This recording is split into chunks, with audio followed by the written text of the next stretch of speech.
cause de ses défauts que tu dois l'aider, le soutenir jusqu'à ce qu'il sorte de prison. On recouvre la nudité de son père. On n'expose pas la nudité de son père. On couvre son père. Comme un père ne vend pas son fils. C'est la réciprocité. On couvre aussi le fils. Quel que soit ce que ton enfant a fait, tu ne l'exposes pas. Tu ne lui fais pas en pâture aux gens. Tu le protèges. Si tu as un reproche à lui faire, tu l'appelles à deux. Tu le règles. Il ne faut pas humilier une grande personne en public. Il peut abandonner, il peut perdre la foi. Ça, c'est de la méchanceté. Amen. Donc, de la même manière que le pasteur a des devoirs, les fidèles aussi ont un devoir. Un guide spirituel, un père spirituel, c'est fait pour protéger dans tous les sens. Spirituellement, moralement, physiquement, financièrement. Quand tu es un père en tout. Romains 14, verset 4. Il dit, qui es-tu, toi qui juges un serviteur d'autrui? S'il tient debout ou s'il tombe, cela regarde son maître. Dis à ton mari, ça ne te regarde pas. Ça ne te regarde pas. Quand tout le monde dit ton enfant vole là, tu dis au mari, tu voles, mais il te fait confiance. Je te confie mon argent, il ne peut plus voler. Parce qu'au moins dans sa vie, il y a une personne qui lui fait confiance. Ça aussi, c'est la sagesse. Amen. Il dit, qui es-tu, toi qui juges un serviteur d'autrui? S'il se tient debout ou s'il tombe, cela regarde son maître. Mais il se tiendra debout car le Seigneur a le pouvoir de l'affermir.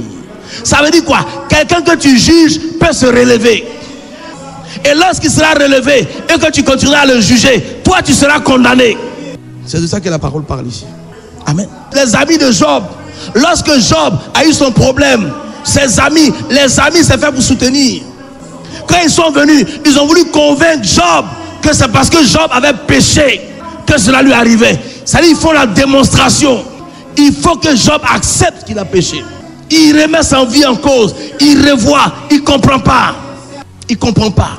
Et lorsque Dieu se révèle à Job à la fin, il parle à un, voyez, le leader de trois, celui qui l'a le plus persécuté. Il dit, je suis en colère contre toi et tes deux amis. Parce que vous n'avez pas parlé avec droiture de mon serviteur Job. Eux croyaient faire plaisir à Dieu, mais ils ont soulevé la colère de Dieu. Parce que ce qu'ils ne savaient pas, c'est que pendant que ils étaient en train de persécuter Job, si Job reconnaissait qu'il avait péché, le diable aurait eu la victoire sur Dieu. Donc ils étaient des agents inconscients du diable sans savoir. Ils ont compliqué la situation de Job.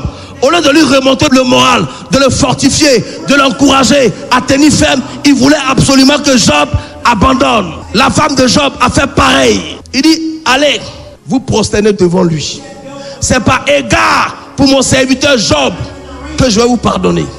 Donc souvent, il y a des personnes qui condamnent les hommes de Dieu, croyant faire plaisir à Dieu, mais ils provoquent la colère de Dieu dans leur vie. Est-ce que je parle à quelqu'un? Parce que Dieu ne t'a pas envoyé. Dieu n'a pas besoin de ton aide. Dieu est souverain. Il fait ce qu'il veut, quand il veut, comme il veut. Dieu peut prendre quelqu'un que tout le monde a condamné. Mais c'est parce que les hommes l'ont condamné qu'il le prend. Et ce qu'il en fait, c'est pour confondre les mêmes personnes qui l'ont condamné. C'est ça Dieu. Dieu n'est jamais en accord avec les hommes. Dieu est le contraire de ce que les hommes pensent. Quand les hommes sont contre quelqu'un, c'est que Dieu est pour la personne. Quand les hommes sont pour quelqu'un, c'est que Dieu est contre la personne. Dieu est juste. Une fois David, après avoir été consacré roi, a dû prendre la fuite parce que sa renommée s'était accrue. Et Saül, qui était le roi du moment, voulait le faire mourir. Et la Bible dit qu'à 2 reprises, David a eu l'opportunité de mettre fin à ses souffrances en ôtant la vie. La Bible dit la première fois, lorsque David a coupé le pan de sa robe, il a fait avec tremblement. Parce qu'il ne voyait pas Saül comme un homme, mais il voyait Saül comme loin de l'Éternel. Il a pris pour lui montrer, il dit, tu vois, j'aurais pu te tuer. Mais toi tu es roi, moi je ne suis rien. Pourquoi tu t'acharnes sur moi? À 2 reprises, Saül lui a dit, c'est toi mon fils. Il dit, c'est moi. Il dit, tu seras roi. 2 fois, il a dit, tu seras roi. Ça veut dire qu'au lieu de le maudire, il a béni. Il dit, tu seras roi. À 2 reprises, j'aurais pu te gorger dans ton sommeil. Il dit, dis à tes gardes, ils n'ont qu'à mieux te surveiller parce qu'ils font mal leur travail. Et il a continué de souffrir. Parce que ce que les gens ne savent pas, c'est que Saül est resté roi pendant 40 ans. David a été consacré à 17 ans, mais il a vieilli avant de devenir roi. Il aurait pu mettre fin à ça, mais il dit qu'il ne touche pas à loin de l'Éternel. Parce que Dieu a dit quoi? Ne touchez pas à mes oints et à mes prophètes. Il ne faut jamais faire ça. Si on parle d'un pasteur, un prêtre, levez-vous. Amen. Qui m'a compris? Il ne faut jamais vous mêler. Surtout si vous ne le connaissez pas. On m'a dit, ça peut être faux comme ça peut être vrai. Et même si c'est vrai, ça ne te regarde pas. On a vu quand il y a eu le phénomène Béhanzin. Il y a des églises qui sont vidées. Comment un inconnu peut te parler de ton pasteur? Et puis toi tu crois à l'inconnu. Quelqu'un que tu pratiques tous les jours, qui prie pour toi, quelqu'un que tu ne connais pas, vient dire ton pasteur est un sorcier, et puis toi tu crois. Mais enfin, ça n'a pas de sens. Ça n'a pas de sens. Et puis ça paraît ton pasteur t'aime que tu l'aimes. Il y a des gens qui trouvent bizarre que tu aimes ton pasteur. Mais tu as aimé qui? Mais il veut que tu aimes qui? Il dit je connais mes brebis me connaissent et elles reconnaissent ma voix. C'est ça qui est ça. C'est la voix du berger qui adoucit le cœur de la brebis. Il y a une voix qui reconnaît. Il y a une voix qui a une autorité sur sa vie. Et quand vous êtes comme ça, on a peur de vous. Parce que je veux dire, rien ne doit vous séparer de l'amour de Dieu. Ni la mort, ni la vie, c'est-à-dire que ni la calomnie, ni la persécution. Que votre engagement soit total. Défendre votre église, votre Dieu d'abord. Que personne ne parle mal de votre Dieu. Que personne ne parle mal de votre église. Et que personne ne parle mal de votre guide. Parce que si vous n'avez plus de guide, vous êtes perdu. Quand on parle de guide, ça veut dire que physiquement tu vois, mais spirituellement tu es aveugle. Et il y a quelqu'un qui doit te conduire dans la dimension spirituelle. C'est lui le guide spirituel. C'est important. Mais est-ce que vous savez que même dans un pays, c'est interdit de parler mal du roi? Même si tu l'aimes pas, tais-toi. À plus forte raison, l'homme de Dieu, même un fidèle qui a le Saint-Esprit, ne parle pas mal de lui. Parce que tu ne sais pas l'amour que Dieu a pour lui. On vient à l'église parce que nous ne sommes pas bien portants. L'église, on vient pour être transformé. On ne vient pas parce qu'on est bon, on vient parce qu'on est mauvais. Non, quand quelqu'un est mauvais, il dit il est mauvais là. C'est comme si tu dis il y a blanc en France. C'est comme si tu dis il y a blanc en France. Il est mauvais, c'est pour être bon. Mais quand quelqu'un est mauvais, dit non, il est devenu bon. Ça, c'est un témoignage à la gloire de Dieu le Père. Et c'est ceux que vous fréquentez qui peuvent changer votre façon de fonctionner. Ça dépend de à qui tu t'attaches. Qui est ton modèle dans l'église? À qui tu veux ressembler? C'est ça qui doit impacter dans ta vie. C'est ça qui doit impacter dans ta vie. Lorsque vous jugez un homme de Dieu, ça dit que vous avez repris Dieu. Vous dites, mais toi qui es Dieu là, comment toi Dieu, tu ne sais pas que lui là, il est comme ça et puis tu l'as appelé pour être ton serviteur. Mais en même temps, Dieu te répond pour te dire, mais toi-même qui es comme ça aussi là, je t'ai appelé comme mon enfant. Michal qui pouvait dire à David, toi tu es roi et puis tu danses comme ça. Il dit oui, je danse. Je danse de tout mon corps pour remercier le Dieu qui a enlevé ton père pour me mettre à sa place. C'est pour lui que je danse. Et je danserai encore bien plus grave. Elle est restée stérile. Moi je danse. Vous voyez, c'est où Dieu m'a pris. Parce que je me dis, mais qu'est-ce que moi je dois de plus que ceux avec qui j'ai grandi? Et je danse pour dire merci à ce Dieu-là. Et je danserai pour lui dire merci. Amen ou pas amen? Chacun sait pourquoi il est là. Ne regarde ni à gauche ni à droite. Si tu veux l'adorer, adore-le. Si tu veux bénir, bénis. Si tu veux danser, danse. Si tu veux faire ton offrande, fais ton offrande. Ne t'occupe pas de ce que les hommes... C'est le piège du diable. Focalise-toi sur ce que tu recherches. Et c'est ça le plus important. Alléluia. Matthieu 7, verset 1 à 5. Verset 1 à 5. Il dit, ne jugez point, afin que vous ne soyez point juste. Ça veut dire quoi? Si vous jugez, vous serez jugé. N'est-ce pas? Ne jugez point. Parce que la Bible dit que la langue là, au pouvoir de la vie et de la mort. Avec la langue là, tu peux avoir la bénédiction. Avec la langue, tu peux avoir la malédiction. Avec la langue, tu peux vivre longtemps. Avec la langue, tu peux vivre pas longtemps. Amen. Donc tiens ta langue en bride. Il dit que le chrétien soit prompt à écouter et lent à parler. Un vrai chrétien ne parle pas beaucoup. Parce que Dieu lui-même n'est pas bavard. Verset 2. Il dit, car on vous jugera du jugement dont vous jugez. On ne vous jugera pas simplement. Ça veut dire que la façon dont vous jugez les gens là, c'est comme ça qu'on va vous juger. Quand tu dis par exemple, telle personne a volé, le diable va amener un scandale de vol sur toi. Parce que c'est comme ça que tu as jugé. Parce que quand tu juges les autres, tu es en train de dire, tu défies le diable que ça ne peut jamais m'arriver. Alors que tant que tu es sur la terre, ne dis jamais, jamais. Chacun a son problème. Pense comment tu as sorti de ton problème. Dans la vie, chacun est responsable de ses problèmes. C'est important que chacun comprenne, je suis venu, voici mon objectif. Tout le reste n'est que distraction. Ça ne m'intéresse pas. Aaron, il dit, c'est vrai, hein, je vous parle, hein, mais je ne vous parle pas comme Moïse.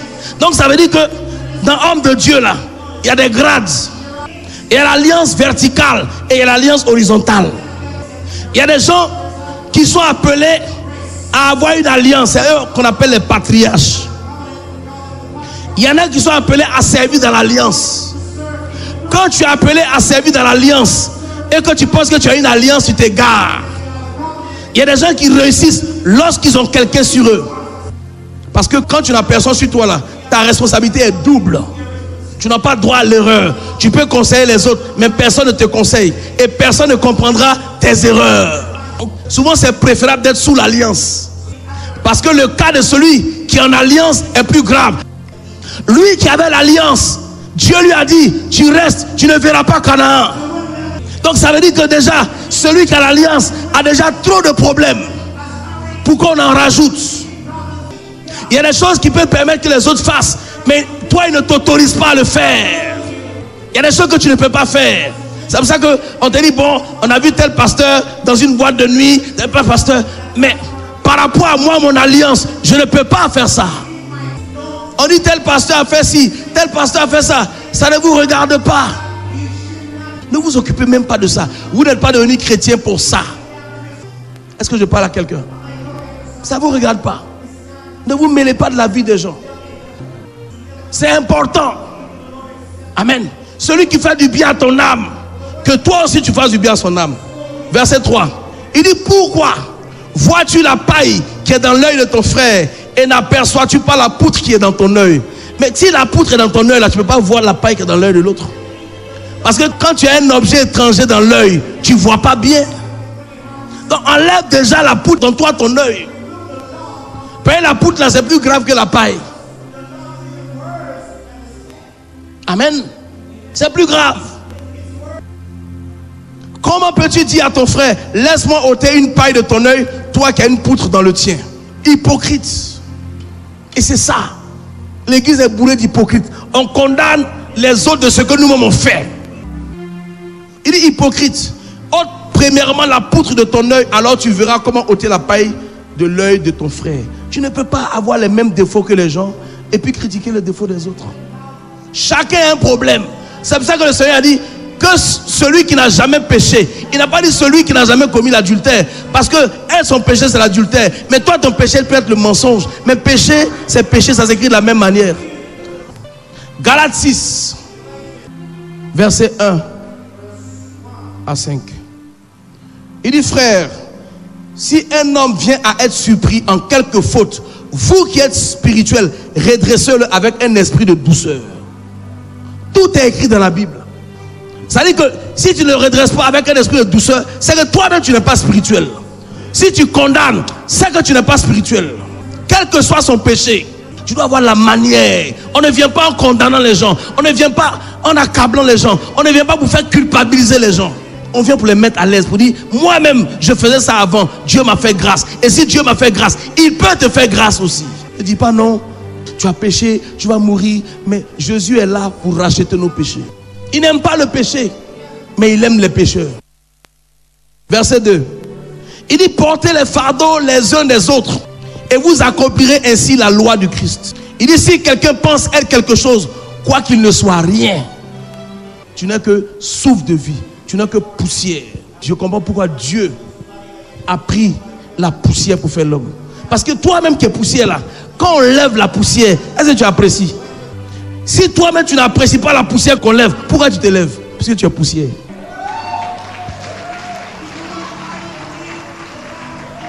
Aucun homme ne peut supporter la poussière qu'on lève. Ce n'est pas Dieu qui va supporter la poussière. Dieu, il veut que tu sois un parfum de bonne odeur. Il ne veut pas que tu sois une poussière qui... Il dit, si quelqu'un croit à quelque chose, quoi qu'il ne soit rien, il dit, celui qui croit connaître n'a pas encore connu. Parce que si tu connais, tu vas savoir qu'on ne finit pas de connaître. Si tu connais, tu vas savoir qu'un plus petit peut t'apprendre. Si tu connais, tu vas savoir que Dieu peut utiliser n'importe qui, n'importe quelle situation pour t'amener dans le droit chemin.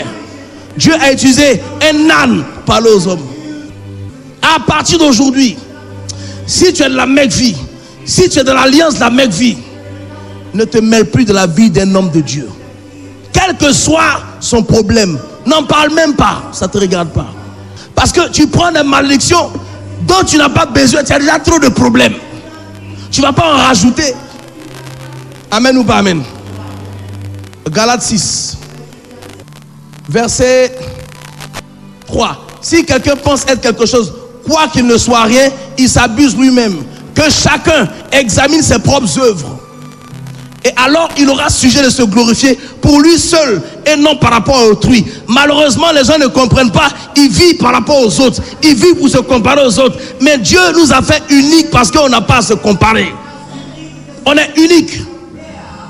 Il n'y a aucune pierre précieuse qui a ta valeur. Parce que les pierres précieuses là, il y en a plusieurs. Même si c'est rare, il y en a plus de 2. Toi, avant toi, il n'y avait personne comme toi. Pendant toi, il n'y a personne comme toi. Même après toi, il n'y aura personne comme toi. Donc tu es spécial, tu es unique. Ne te compare pas. Si tu te compares, tu seras soit comme ça, soit en bas. Alors que si tu es seul, tu ne te compares à personne. Tu n'as pas à être frustré. Tu n'as pas à être complexé. Puisque tu ne vis pas par rapport à autrui. Si l'autrui a son bonheur, gloire à Dieu pour lui. Moi je sais que mon bonheur aussi arrive. Parce que le même Dieu qui a fait pour mon frère, il peut le faire pour moi si j'ai les mêmes dispositions de cœur. C'est tout. Je n'ai pas besoin d'envier quelqu'un, de jalouser quelqu'un. Je ne fais rien avec ça. La qualité de vie ne dépend pas de la quantité d'argent que tu as. La qualité de vie dépend du goût que tu as. Avec le peu là que tu as, tu peux faire des envieux, tu peux faire des jaloux parce que tu as du goût, parce que tu as de la classe, parce que tu as du style. Tu sais te mettre en valeur. Même ceux qui en ont, quand ils te voient, ils sont énervés. C'est pas de ta faute, tu es comme ça. Dis à quelqu'un, je suis comme ça.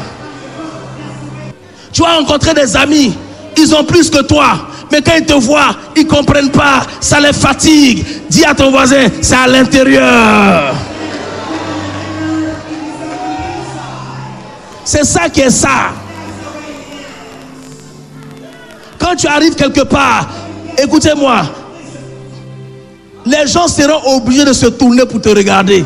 Parce que quand tu rentres, on sait qu'il y a quelque chose de frais, il y a quelque chose de nouveau, il y a quelque chose de spécial, il y a quelque chose de différent dans l'environnement qui vient de rentrer. C'est la grâce. C'est la grâce de la grâce. Être jaloux de quelqu'un, pourquoi? Dis à ton voisin, on ne fait rien avec ça. Si tu es bien, c'est bon pour toi. Nous, on est content pour toi. On t'acclame. Acclamez quelqu'un qui a réussi. On acclame pour ta réussite.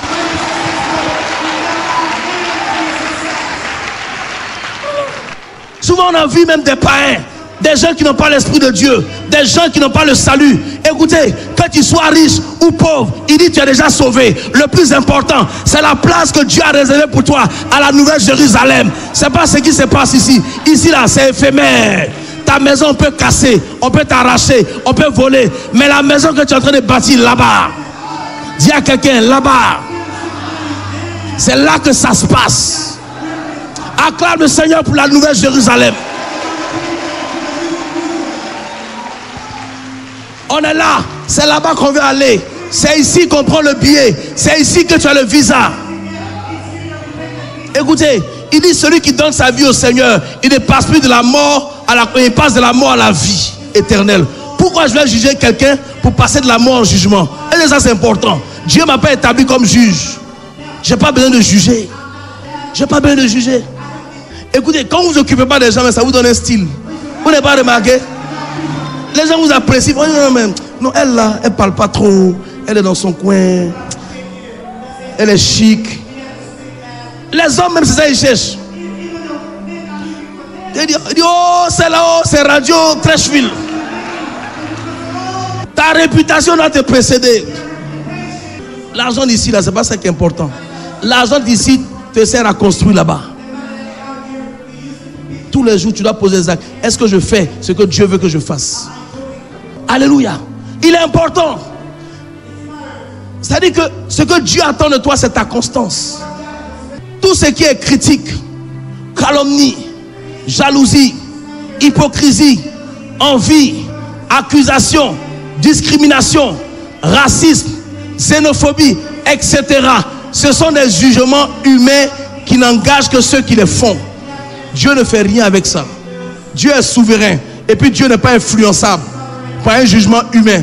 Parce que non seulement il est divin et il est souverain. Donc l'humain ne peut pas influencer le divin. Donc si vous êtes des hommes spirituels, redressez avec douceur. Comme la Bible dit ici. Il dit que chacun examine ses propres œuvres. Alors il aura sujet de se glorifier pour lui seul et non par rapport à autrui. Car chacun portera son propre fardeau. Chacun marche sur sa tête. Et puis son cou. Voilà. Verset 6. Il dit que celui à qui l'on enseigne la parole fasse part de tous ses biens à celui qui l'enseigne. Ça veut dire quoi? Celui qui t'enseigne la parole là, c'est lui qui t'enseigne la vie. C'est la personne la plus importante dans ta vie. Parce que tes parents là, ils t'amènent au monde, ils t'enseignent les rudiments du monde. Mais ton guide spirituel, il t'amène dans un monde spirituel et il t'enseigne comment avoir la clé. Qui te conseille? Qui est ton guide? Qui te parle? Qui tu écoutes? Un homme qui n'écoute personne est en danger. Parce que Dieu ne va pas quitter le ciel pour te parler. Il va t'utiliser un être humain pour te parler. Quelqu'un qui a une influence sur toi. Quelqu'un qui a une autorité sur toi. Quelqu'un que tu respectes pour te parler. C'est comme ça que Dieu fonctionne. Il utilise un homme pour parler aux hommes. Amen. Vous n'êtes pas venu pour suivre les gens. Vous êtes venu pour un objectif. Écoutez, ceux qui obéissent avancent. Parce que c'est en allant dans la maison de quelqu'un, tu vas savoir que son matelas sent, ses fauteuils sont pourris. Reste chez toi. Parce que cette personne-là est la représentation de Dieu dans ta vie. C'est cette personne qui te parle de Dieu. Tu connais Dieu où? Tu as déjà vu Dieu? Dieu m'a dit, mais c'est un mauvais enseignement. Dieu n'est pas bavard. Même nous-mêmes là, Dieu ne nous parle pas tous les jours. On peut lire combien de fois Dieu a parlé à Abraham, combien de fois il a parlé à Isaac, combien de fois il a parlé à Jacob, combien de fois il a parlé même à Moïse. Beaucoup de gens prennent leur pensée pour la parole de Dieu. Mais c'est une parole erronée. Parce que ta pensée n'est pas la pensée de Dieu. Ta pensée est une pensée humaine. Et toutes ces accusations sont nulles et non effets devant Dieu. Au contraire, vous gagnerez à faire comme les musulmans qui défendent leur guide spirituel, qui écoutent leur guide spirituel. Et vous voyez qu'ils prospèrent. Ils travaillent. Même quand on dit vendredi là, c'est jour de travail. Ils bloquent les routes et puis personne ne parle. Ils ont amené les gens à accepter cela. Ils ont imposé leur Dieu. C'est facile de critiquer, mais on ne fait pas ce qu'il faut. Ils ont imposé leur Dieu. Ils ont un mot d'ordre et ils respectent le mot d'ordre. Mais les évangélistes sont divisés entre eux. Ils se détestent entre eux. Vous n'êtes pas des vrais juifs. Les juifs sont solidaires. Ils ne sont pas nombreux, mais leur force, c'est leur solidarité. Si tu défends le gardien de ton âme, tu défends ton âme. C'est ton âme que tu es en train de défendre. Ce n'est pas un homme. Quand j'étais aux États-Unis, même plusieurs étaient perdus.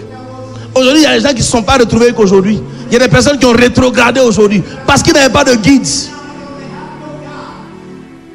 Il y en a qui m'en ont voulu dire, mais tu es parti. Nous, on est perdus.